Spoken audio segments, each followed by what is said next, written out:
Welcome to the Proactive Podcast, brought to you by Me Media.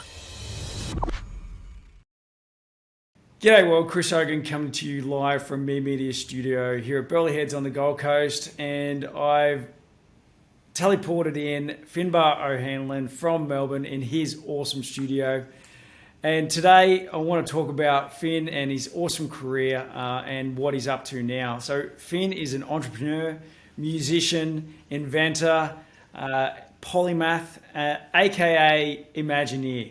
So Finn is currently helping people explore their human capability in this crazy world we live in right now with so many opportunities. And I think if you just went and dived into Finn's LinkedIn feed, you'd know, just like me, how I think full on the information that's coming out right now about, I think, what we need to do now and what we're going to need to do in the future. It can be really overwhelming, and that's why I've got Finn on, because nearly every time Finn posts something on LinkedIn, I want to pick up the phone and have a conversation about every article that you post, mate. So thanks for joining me. That was a massive intro.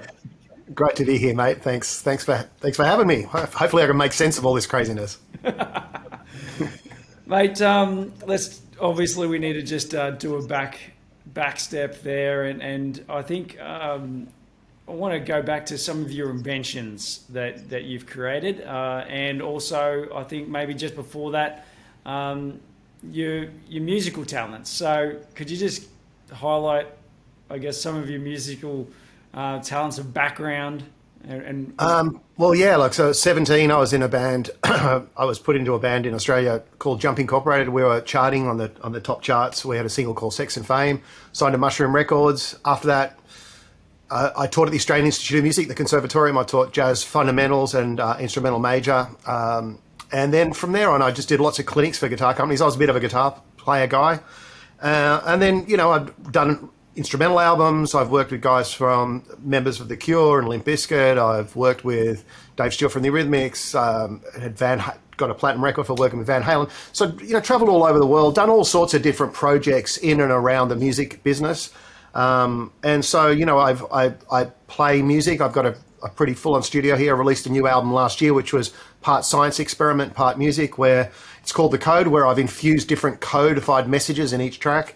I play a thing called the war guitar, which is, it's an interesting instrument. There's probably, 20 or 30 people in the world that play it. It's a bit like a bass and a guitar that you play like a keyboard, a stringed instrument. So I love the constant challenge that music brings. It's constantly evolving. It's never an end. And I love challenging myself. And so music's been this great thing for me where I've got to meet a lot of my heroes and work with them. And got to see multiple facets of the music industry, both here, particularly in the US. So yeah, it's been a great journey.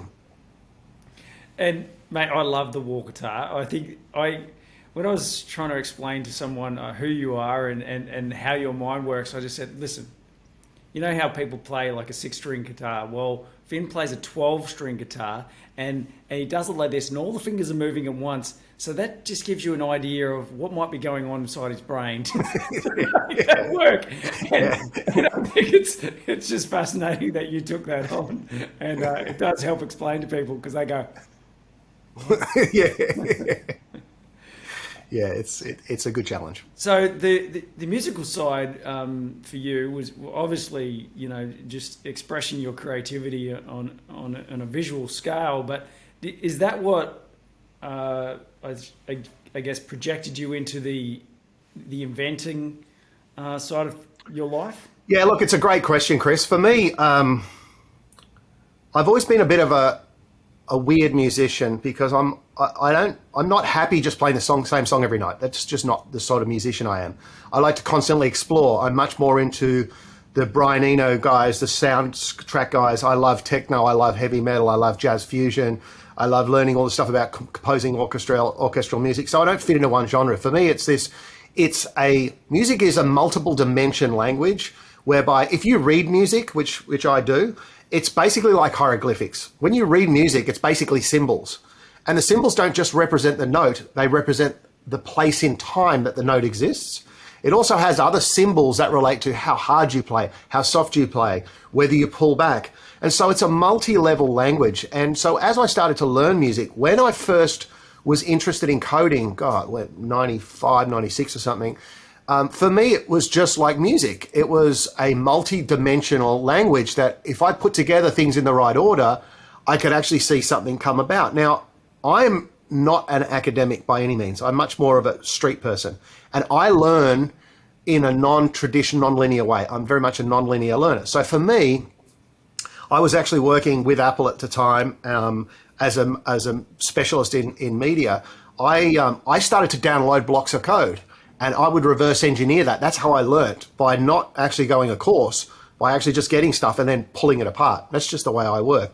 So for me, how I got into inventions was this constant thirst for looking for problems to solve and trying to think of creative ways to find the cracks that no one else can see. And it was about, how do I smash things together that don't fit together? And what happens as an experiment when I smash things that don't fit together? For example, if I smashed music and coding, I ended up working on an amazing project with Scott Humphreys, a big producer, worked with Metallica on the Black Album, worked with Rob Zombie and Tommy Lee on this project called Jam It, which was a music app. It was huge in America. And it was really fascinating for me that, it went full circle. I went from music into coding, building software, launching software and inventing things, and then coming back and working with my heroes on building software to help people learn music. It was just really fascinating. So yeah, I got into invention by accident. I never planned to be an inventor. I just love being curious, and I love asking really dumb questions. For me, the dumb questions are often where the gold lies. It's just that, I don't know. I fell into it in a way. But even today, when you see me playing the war guitar, you can't get lessons on the war guitar. There's no sheet music for war guitar. You just got to sort of work it out. And for me, just that puzzle is like the puzzle of life. It's like the puzzle of code. It's like whether I'm doing business strategy, whatever it is. It's, for me, it's what are the artifacts? How do I use creativity in a problem-solving method of convergent and divergent thinking to see things and come up with solutions to problems, and that leads to innovation, basically. I don't know if that makes sense, but no, that's the map. That's fine. That's a good map.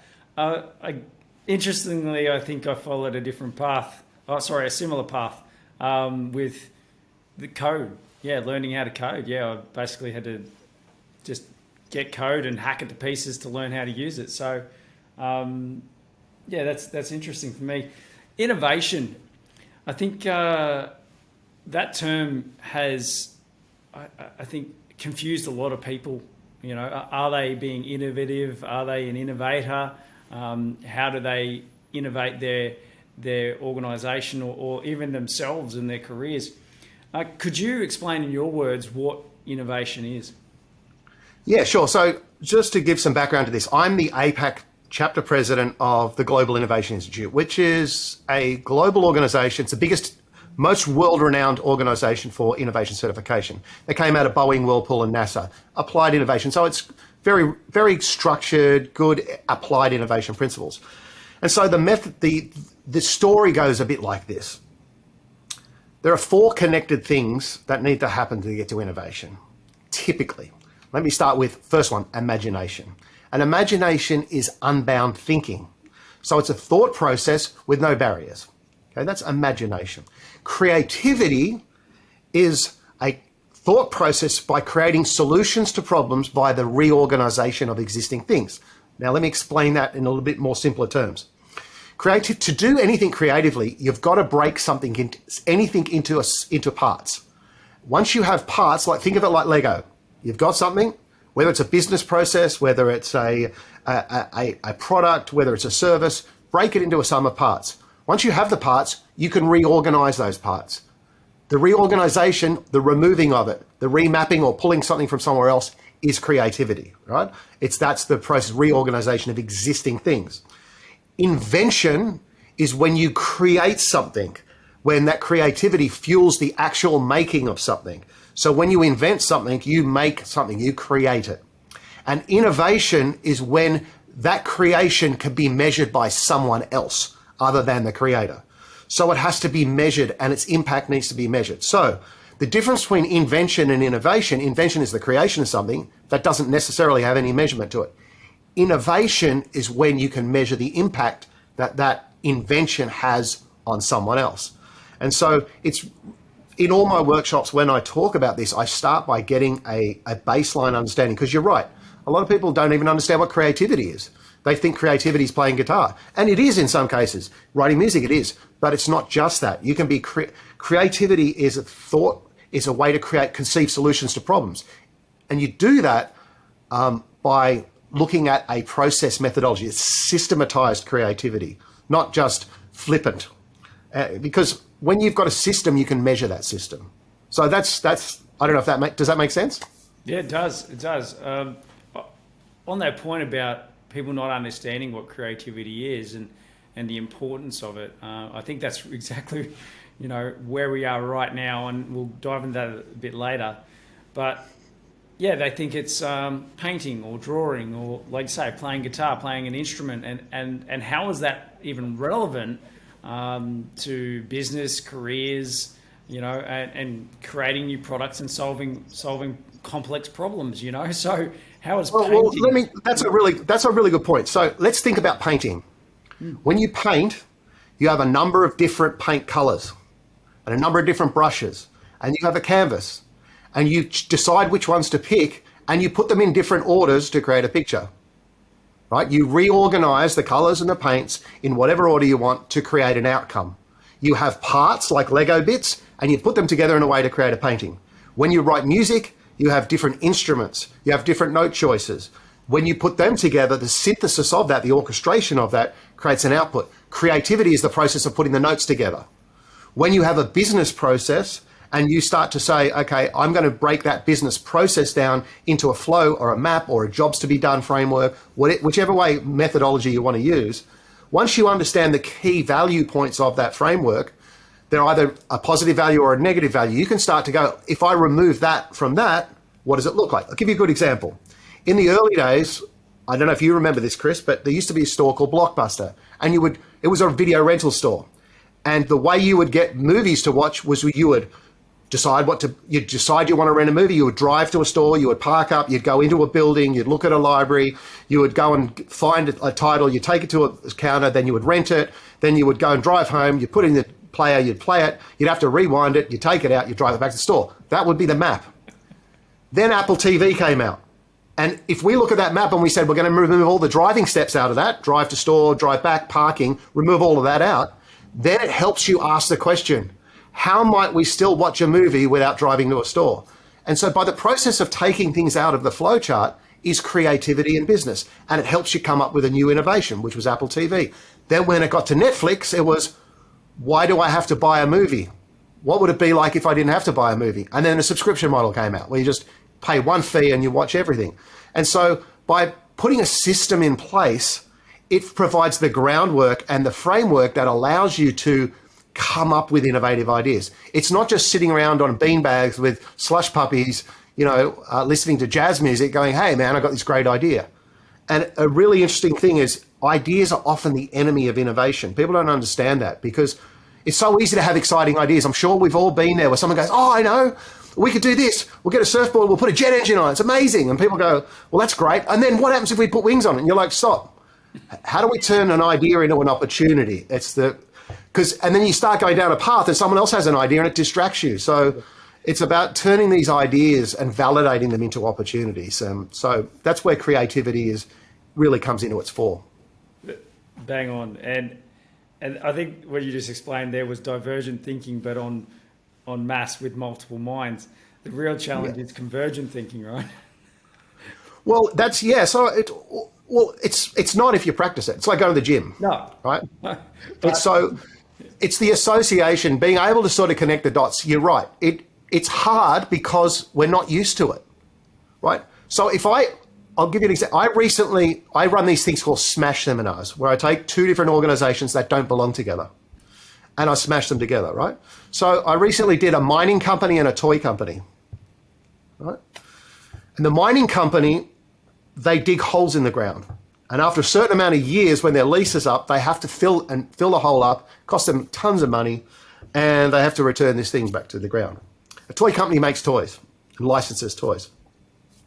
Out of that workshop, we learned that the mining company was like, well, actually, if we license that plot of land to someone who wants to regenerate it, not us, who wants to build jobs back in that town, we can look at ourselves as a licensing company.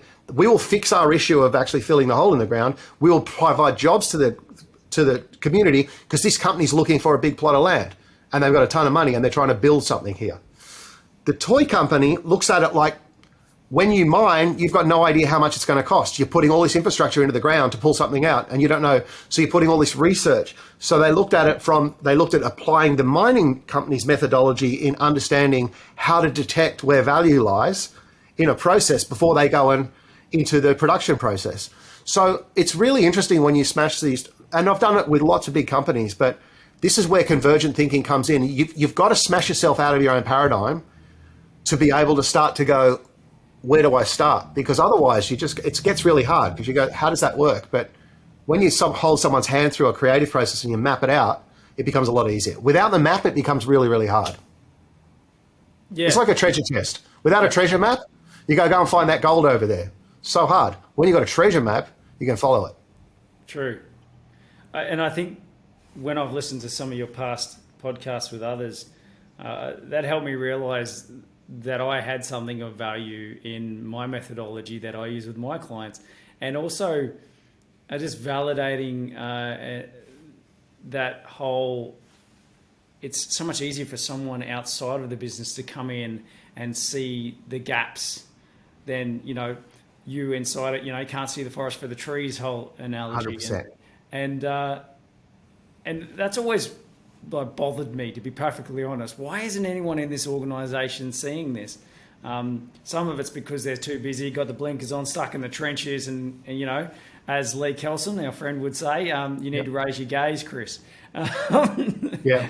So, but it's easy to say and it's hard to do, right? And look, this is exactly what I do. So I provide innovation as a service, or I provide an innovator in residence program where I'll come in, I'll work with an organisation and build a capability or attach a capability when they don't have the time, and because a lot of people think it's going to distract them too much, but the purpose of innovation, which again a lot of people don't understand, why innovate? The purpose of innovation is to stay relevant to markets. And that sounds really obvious, but let's take AI, for example.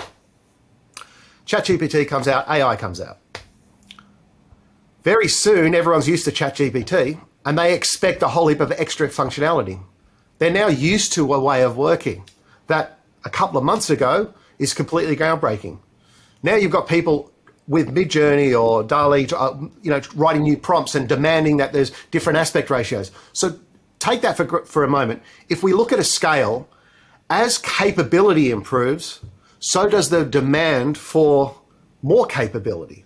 And what ends up happening if a business isn't careful, they find that the market's evolved from where they were, and they're not keeping ahead of the market and understanding that market and staying relevant to it.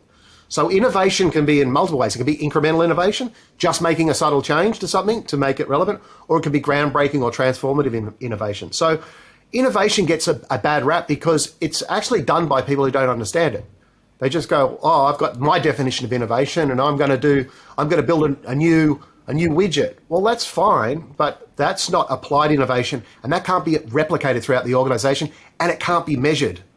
Innovation should be de-risking the business, not making it riskier. Yeah, true. So I know I went off on a bit of a tangent, but a lot of people can't see beyond the wood for the trees because they haven't been taught how to. Yeah, that's right. And so is this a good segue into is it the capability.co stuff you're doing with the creativity stuff, or is it the... So there is Dr. Marcus Bowles he's been around 30 or 40 years in the space. He's been promoting a methodology, not so much a methodology, it's more the concept that I-shaped individuals, people who have specific skills. I'm a marketer, I'm a brand marketer, I am a mathematician, I'm a dancer. We call them I-shaped individuals, and organizations hire people to put them in roles. I'm a DBA, I'm a software developer, blah, blah, blah. And that's fine, is they know what they need. The problem with that is in today's times with everything changing so fast, that when the market changes, give an example, COVID, someone goes and hires all their baggage, fires all their baggage handlers, goes and hires new people.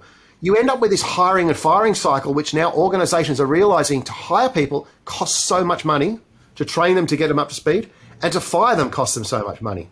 And the flux in them of just that process is unattainable in a market where the markets keeps evolving. So we need to build a new level of capability in people where their core skill sets are intact. They're called I-shaped individuals. They turn into T-shaped individuals. So they learn, not only, they haven't got just their skills, they learn adaptive thinking, they learn empathy, they learn how to innovate, they learn the art of creativity, they learn, all of that sort of stuff. And what that does is when you bolt that on top of their skill sets, it means you build an organization that can flex and can adapt. And you also uncover people's passions rather than just going, well, you're in that job because that's your role. You can actually uncover their core capabilities and go, well, actually, you're doing that job, but would you like this job because you seem to be better suited to it? So you end up with a happier workforce. You end up with a much less issue in the fragmentation of the business through hiring and firing cycles. And you're building this capability, which builds a much greater ability to output valuable product and be innovative. So my role in that organization, it's called the Australian Human Capability Standards. It's approved by many universities. There's micro-credentials. You get all your, I don't understand all this stuff, but there's credits that apply to universities. But I'm the subject matter expert in creativity. So I help organizations use creativity processes to teach them new ways to think, to uncover better, to give them better intelligence. And so that's how I'm involved with CAPCO and Institute of Working Futures. Yeah, I absolutely love that, and there's so many things you just said there that I want to inject on, and it's interesting. My career journey early on, I was told that I was too emotional, and that was a bad thing, and that was my empathy showing, and that's turned out to be one of my best traits. There you go. Being able to understand markets and understand problems and understand people. Has actually turned out to be awesome for creativity. So, and interesting where you went into the firing of I guess, mass workforces or individual, teams, that were doing certain things, and now far out. Now they want them back, and they can't get them back Exactly. because they've just disappeared. Into the abyss almost. People are like, where did everyone go? Well, they went and reskilled, right? They went and reskilled. Probably did something they were more passionate about. So therein lies the importance of understanding people's passions and it's interesting when you put this to a board through a risk lens, and you start to explain the risk exposure of having people leaving that you've trained up and spent years training and getting them up to speed just because they've now gone, I want to do what I want to do. En masse, it's a major issue. Same with the market changing. So it's sort of, with hybrid work and all these things happening, when you start to map what's happening on with the changes in the organizational psychology and the actual culture of what's happening, and then you mash on top of that what the World Economic Forum and some of these new people are saying are the skills required for a world where artificial intelligence is running a lot of the processes that traditional humans were running, stuff that can be replicated easy. The skill sets, when you mash them on top, it all comes down to learning to be much more empathetic, understanding the human condition, be more collaborative, being more creative and more innovative. And there's more detail around that. But these are the skills, if we look back at the last industrial revolution, which have been stamped out of us because we needed to be good little robots to go to factory and work on this stuff. Now, when we have machines that can augment that, it's going to create a fragment in the marketplace, in the world. But those that actually learn these skills start to realize that technology can unlock them from this stuff to grind and allow them to actually use their skill sets to be much more valuable. 100%. And perfect segue, because this is the crux of what I wanted to chat to you about today. And that is people absolutely freaking out, organizations freaking out over AI and and namely ChatGPT's, creative capability, along with Midjourney and Perplexity and plenty of others. So something you posted the other day was really interesting, and I've been diving deep into it, not as far as you, but I think the challenge for us right now is understanding whether or not we're going to lose our jobs is one thing. Whether or not our businesses are going to become defunct is probably the scariest. And what do we need to do right now? So, where do you think AI is at in terms of what we need to do right now? Amazing question. So the first thing I would recommend is that we look backwards to look forwards. And so if you go and try and find some videos on YouTube about the announcement of the internet.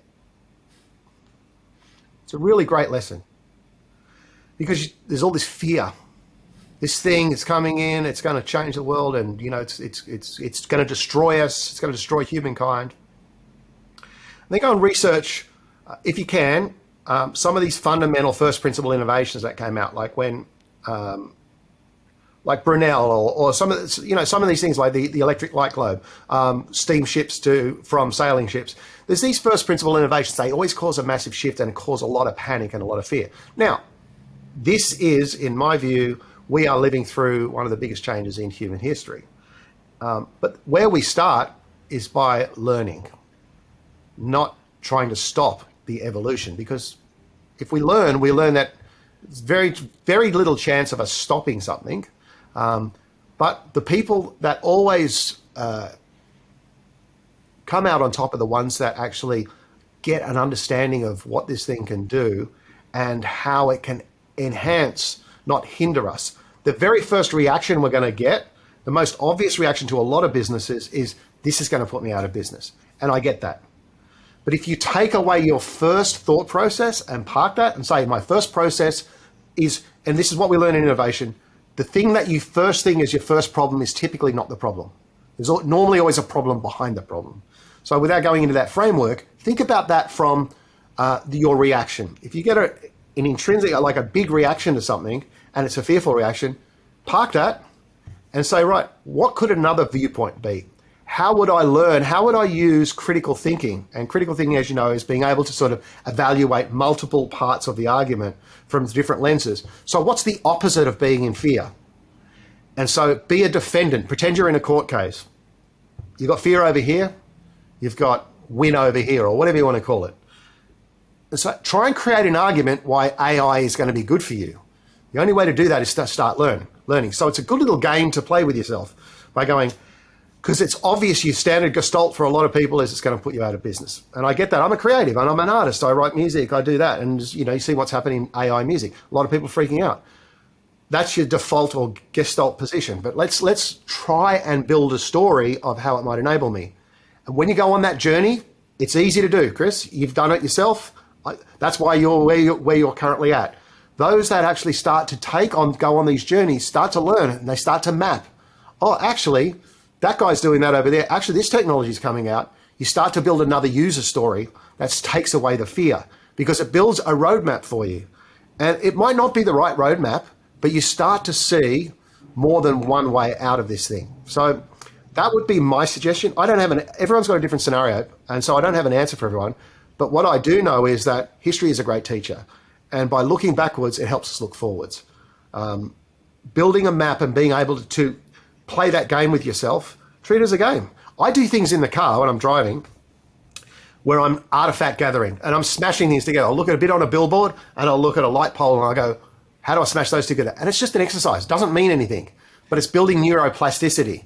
And so when I get into a fear, I've trained myself to go, if I'm fearful of something, there's another position. What is that position? And how can I use my intelligence to map and my creativity to map what that end position might look like? And it's hard when you first start, but you get better and better at it and you start to become much more dynamic and adaptive in your thinking. It's interesting. I do a similar thing when I'm driving. I look at where the market is in the innovation adoption life cycle. So, innovation, early adoption, early majority. And if I've heard something recently and then I see it on a billboard, I go, what stage are we at now? Yeah. But no, back to I guess the AI question, and yes, I've let go of fear a long time ago, probably because I've lived through, as a Xennial, I've lived through so many changes in technology that I think I've watched other people be fearful of and gone, well, no, they haven't wrecked my life. Yeah. It's fine. We'll find, and also had to reinvent my agency so many times in terms of the services we provide. So, and God, we're better than ever. But arguably, you've been innovating your whole life, right? So you've been adapting to the market. You're using your empathy to understand where the market's at, where the customers are. You're evolving your products. That right there is the marriage of creativity and innovation. Exactly. And I would never have called myself an innovator. I would never have said that to anyone. Well, let me ask you a question. Why wouldn't you call yourself that? Mate, I just thought it was for people like you that were inventing things, And that's a perfectly reasonable answer. But that's what we've been taught. If we start to, if we apply critical thinking to things, we go, I just asked you that question because I sort of thought I knew the answer, but I asked that question because, most of society's been taught to think that way. I'm telling you now, I'm just a guy who plays a bit of music and mucks around with stuff and is just constantly curious, and things happen. And yeah, I've got X amount of patents and I've done all this stuff, but that's just a byproduct of me constantly being curious. Yeah. You've evolved your agency. And so once you put innovation in the lens that I put it through in the story of imagination, it demystifies innovation a bit. It's not some fluffy thing over there that only a few people can attract. It's actually not.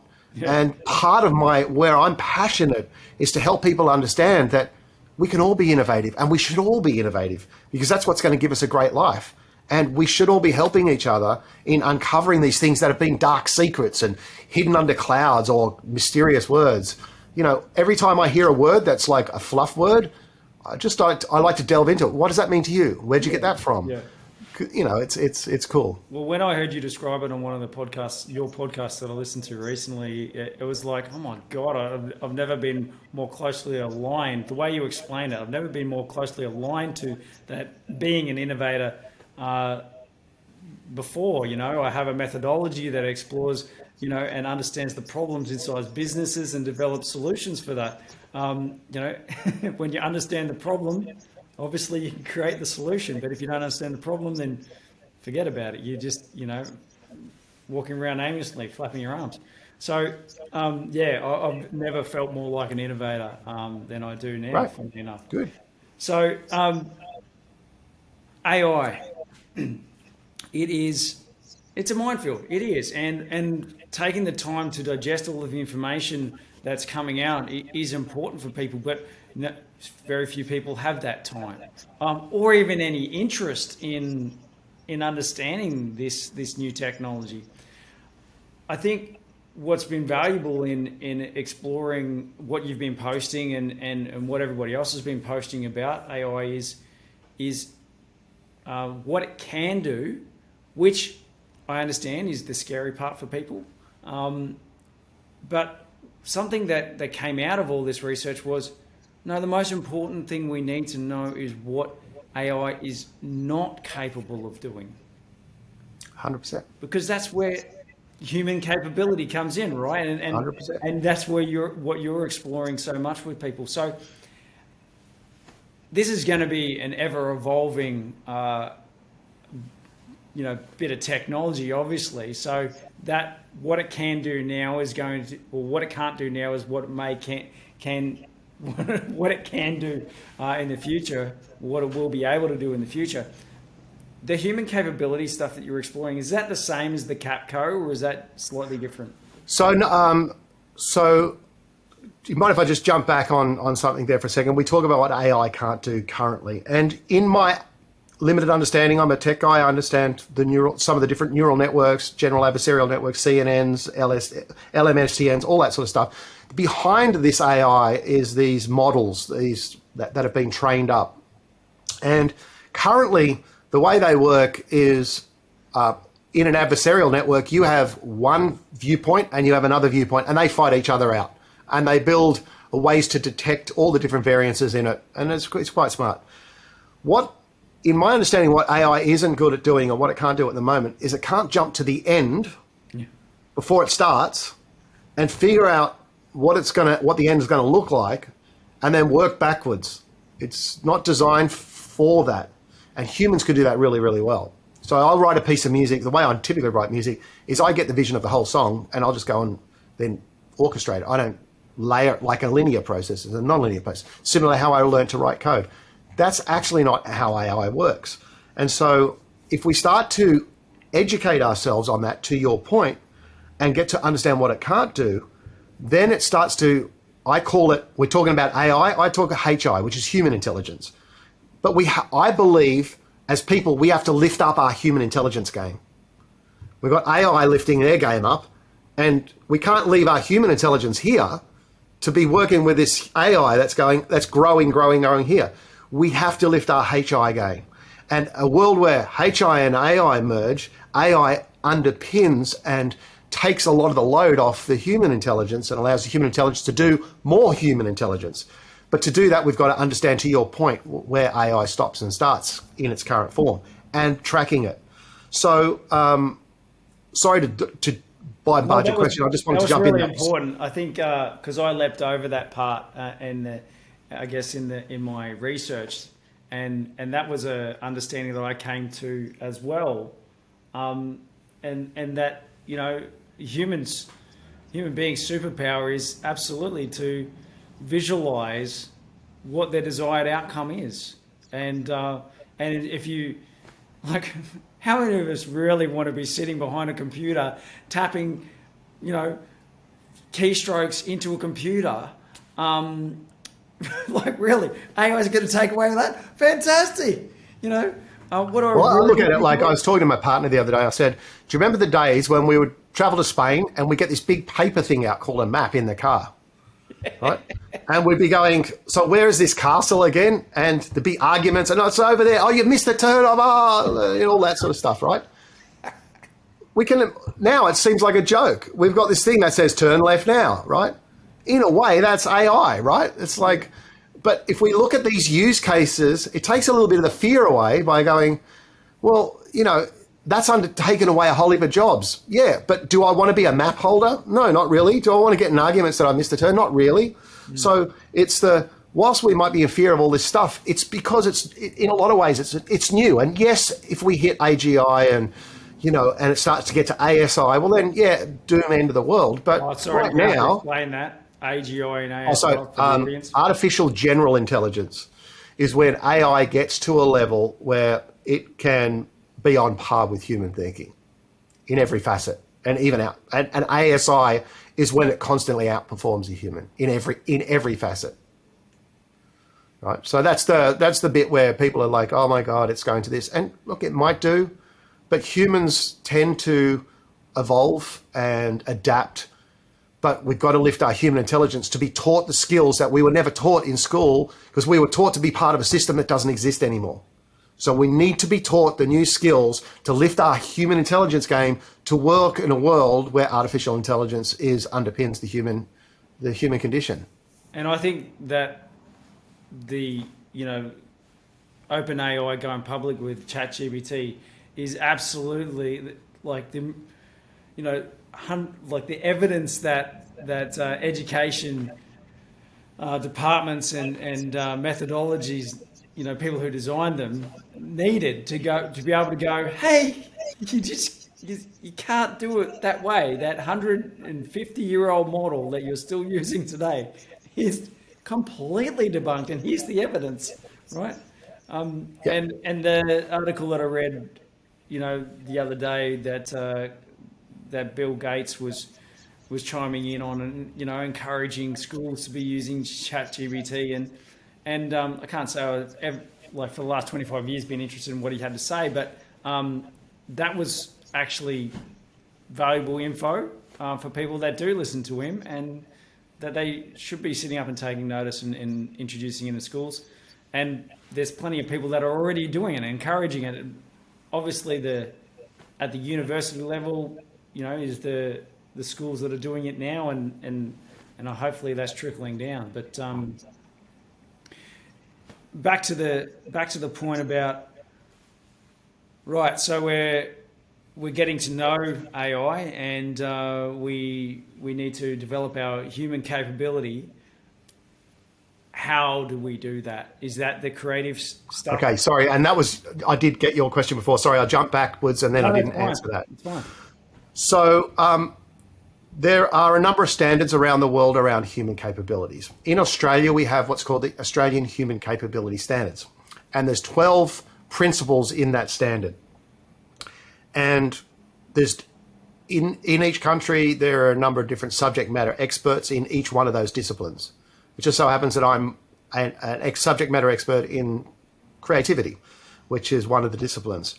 And so by studying these different disciplines, it builds a capability to be able to be this T-shaped individual, to have this raised level of human intelligence, to survive and thrive in a world that's underpinned by these new technological advancements. And so where do you go to learn it? There are companies, Capability.co, which is a company I work for. Each one of the subject matter experts, we've done courses. So I have a foundation creativity course and an advanced creativity course, which can all be taken, and you can get credentialed for it, micro-credentialed. That can go towards university credits. Each one of those disciplines, again, has the same courses. And then for larger organizations, we can go into those organizations and run workshops and train.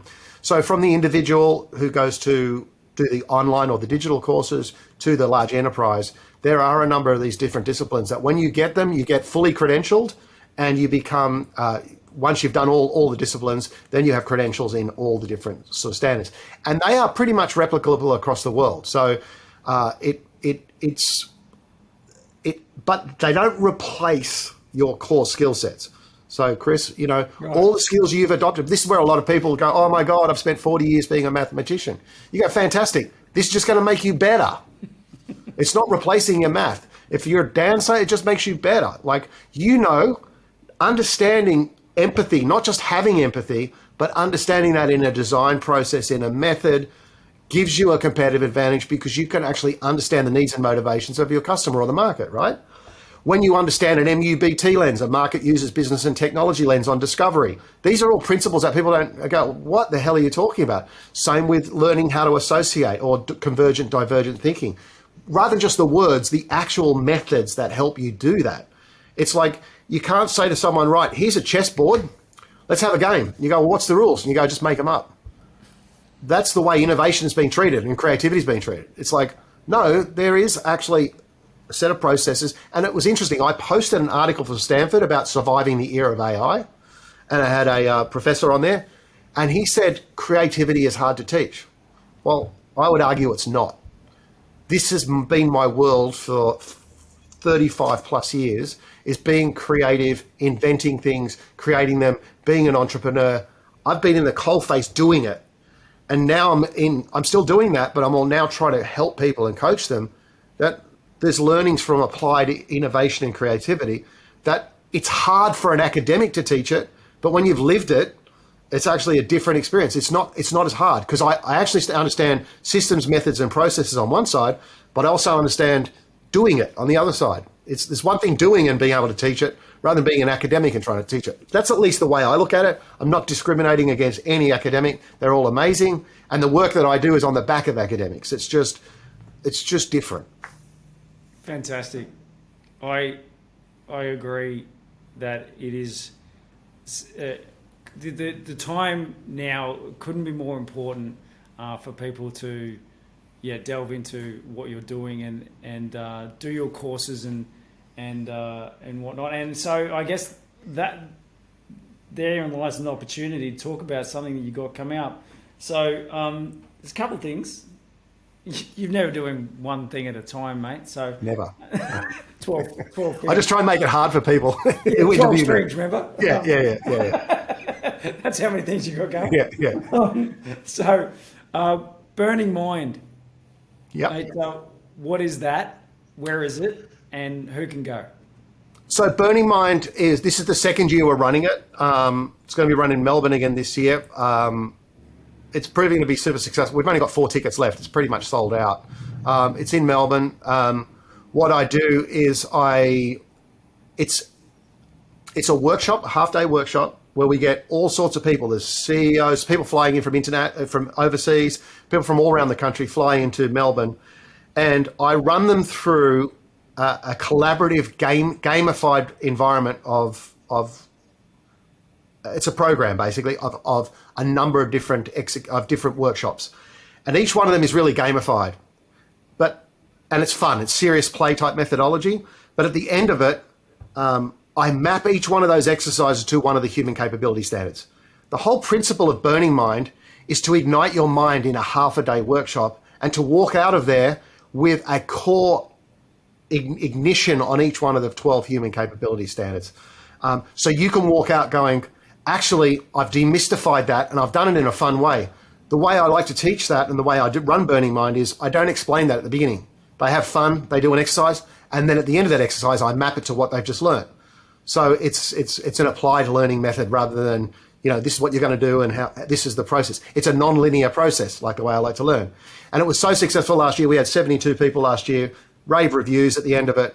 Now we're doing Burning Mind, then we're doing a Burning Mind breakfast. Then we're going to run a Burning Mind retreat in Melbourne, an offsite where we're doing a proper smash, running through an innovation framework. So Burning Mind is about expanding your thinking and learning human capabilities.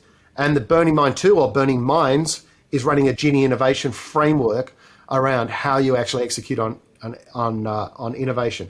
And look, if it keeps going this way, we're probably looking at bringing it to each state next year, bringing it to Queensland, bringing it to New South Wales. So we'll probably look for partners to help us launch it up there. But yeah, no, it's very exciting. It's just great to see the light on people's faces who are very skilled CEOs and teams and leaders and people who are small, that own their own business, coming out going, wow, that makes so much sense. And I've done that. And now I've done it in an applied way. I know how to run that to my business. I know instantly it's that real ignition. Yeah, fantastic. It seems like a difficult sell though, because effectively you're telling, just come down and we're going to play. We're going to play games. And people are like, I don't have time to play games. Well, it's funny because what I say is I just sell them the outcome. I just talk about we're in a world of artificial intelligence and the world's changing rapidly. When was the last time you upgraded your human OS? Your human operating system. When was the last time? So it's a human operating system upgrade. It's a human intelligence upgrade. Sick. Without having to plug Elon Musk's... Yeah, so I don't tell them about I'm telling you the play. I'm telling your audience the play. But really all I do is tell them it's a human operating system upgrade. Excellent. South by Southwest is coming to Sydney. Is that the first time? First time, yeah. Right, yeah. And you've got to pitch your panel and your... So I've got 2 things. One, I haven't actually even promoted one of them. So one of my inventions, we're testing it in a major medical facility in America at the moment on live patients. And I was going to talk about that in a separate solo talk, which is talking about how music is becoming medicine and how one of my inventions with my business partner, whose dad was a really famous muso in the 70s, how we're coming together and reimagining the power of music and sound frequencies. So that was going to be one talk. And then I'm doing putting together, a friend of mine, Baz Palmer, who's a guitarist in Hunters and Collectors, Kiva, who's an amazing brand specialist, and Rana, who's incredible sports and diversity person. We're looking at coming together to talk about the rise of the creative thinker and how creative thinkers are coming to the fore in this new world and why we all need to take creativity seriously. Music to my heart, mate. I think that's That's fantastic. I think I've been trying to tell people that for years, but Oh, well, so have I. We've both been, but we've been in a world that didn't want to hear it, right? So the no, world go is and play saying your it's starting to tickets. change. Go and play your guitars. Go and, Yeah, that's right. yeah, go and grow your Exactly. hair long and look like a lunatic. Yeah, Exactly. Yeah. look like a You hippie. know what? I've done a few big presentations to some boards, and I walk in and I go, "See this?" And they all look at me and I go, "Innovation." Right, yeah. So that's the fourth intellectual revolution, and so you've had to pitch that and then get votes in order for that to actually get a thumbs up to appear. That's Yeah, interesting. look, I'll be honest with you. I don't really know. Like, that's their model, and Yeah, it's sort of like if people want it, then I'll turn up. If they don't, then I'll play my war guitar. So yeah, it's I'm fair happy enough. either way. Fair enough. Fair enough. So there's only a few more tickets for Burning Mind in Melbourne, but if we miss out and we're from other parts of the country, then we can cross our fingers and our toes and Yeah, hope well, that look, it like comes off. even with you, Chris, if you get some people up there interested, we could potentially collaborate and bring it up there next year or whatever. There's just we're looking for potentially as this starts to roll out, we're going to have more case studies, more success stories, more videos. We're building a bit of an asset of what this looks like, and we'll just tweak it. But that's the goal, is to try and bring this around the country and try and uplift our capability. This doesn't replace the human capability standards, but I'm a big believer in trying to accelerate it. Like, Yeah. if people can get a taste of it, you know what it's like. If you get a taste of something, you play with ChatGPT the first time, you go, "Oh, this is amazing," and you want to get involved. I'm trying to bring a much more engaging way to instantly see the value in this stuff, rather than some sort of, okay, I've got to go and learn a whole heap of stuff. You know what I mean? Yeah. No, I do know. How many people do we need to get together for you to come up here, mate? Well, at the moment, we probably need 40 or somewhere between 40 and 50. There you go. All right, reach out to me, peeps, if you are interested in getting Finbar up here to give us an upgrade of our OS, just like your phone did overnight last night. Then and you're being left behind, by the way. You need to upgrade It your is OS. a really interesting question if you start to ask people, when did you upgrade your last human OS? Because really, it's a lot, Yeah, a lot of people, they go, well, I haven't really thought about that. And it's an interesting question because it's sort of, yeah, yeah, I think it's never. cool. Never is probably a good popular answer. Yeah. Um, Well, but anything else you got going on that deserves a mention? look, I've got lots going on, but for me, it's about, look, what I would like to share with the audience is I have an absolutely amazing life. Traveled the world.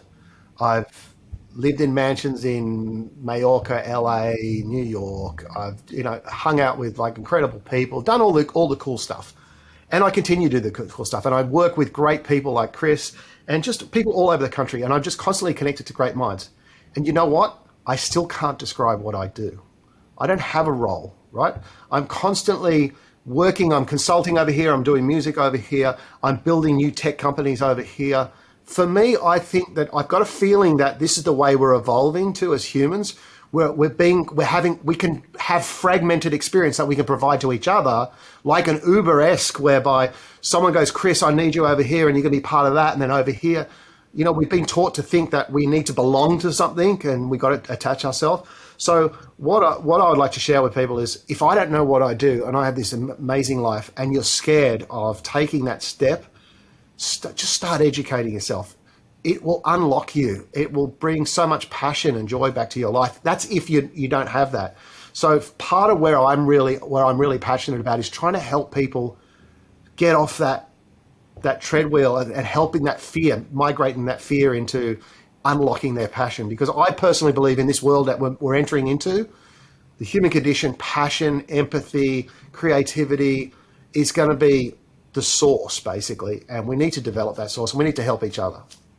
I'm 100% on board with that thinking, mate. And I think that's why we've connected here and now.